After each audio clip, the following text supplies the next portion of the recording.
How to fix no navigation voice volume in Maps app on iPhone. Hi everyone, welcome back to our channel. In this video I'll guide you on how you can fix no navigation volume in the Maps application on your iPhone, so just make sure to watch the video till the very end.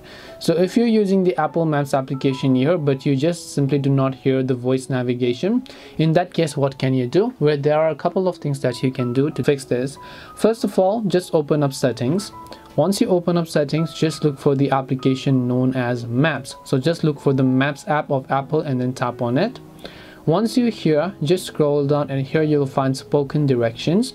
Just tap on it and make sure all these three toggles are basically turned on, such as the directions post spoken audio, directions wake device, and so on.